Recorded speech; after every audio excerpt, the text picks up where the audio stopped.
Hi friends, go ahead and take out this pink paper called rounding that's in the middle of your table. Let's start with, are you reading closely and looking? And let's read the question. Let's circle the question mark and go all the way back to the beginning of the sentence. Point to which. It says, which of the following could be Amy's favorite number? Let's cross off the R and the U because we already underlined. And now let's read the details. It says Amy's favorite number rounds to 300. Rounds is a very important word. That means is close to. So I'm going to write close to. And we can cross off the R. And now we can go ahead and keep circling our clue words. So let's circle the number that it should be close to, which is 300. Down here it's asking which of the following, so which of our answer choices could be Amy's favorite number. Remember that it says her favorite number is close to 300.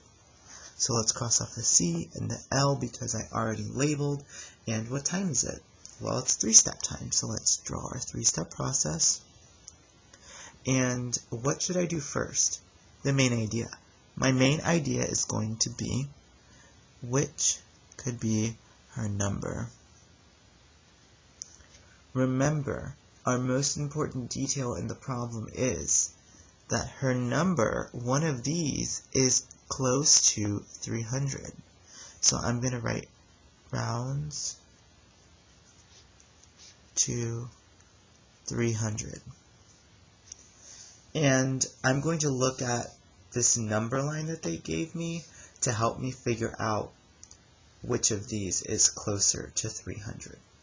So I'm going to go ahead and circle 300. One of these has to hop over to 300. And I'm going to label my number line as my strategy. I'm going to use our midpoint number line that's in the classroom to help me figure out what the midpoint is between each of my groups of 100, because these are hundreds. So let's find 100 on my number line. So here is 100, and here's 200. The midpoint is 150.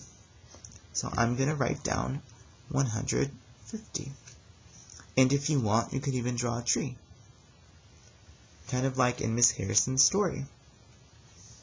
The next 100 is 200, and the following group of 100 is 300. So I'm going to go between 200 and 300, and the midpoint to that is 250. And I can draw my tree. The next groups of 100 are 300 and 400. And if I go to the 300 and the 400, my midpoint is 350. Remember that on a number line, our numbers increase. They get bigger as you move forward on the number line. So let's start by looking at A, 417. Where would 417 go on this number line? Well, it wouldn't go here because it's not 100. It wouldn't go here because that's 200. It wouldn't go here because that's 300. Oh, but here it says 400, and this is 417, and this number is bigger than 400, so 417 actually goes somewhere over here, after my number line is over. So if this is where my dot goes, is it closer to 400 or 300? Well, it's really close to 400, so it would hop over to 400.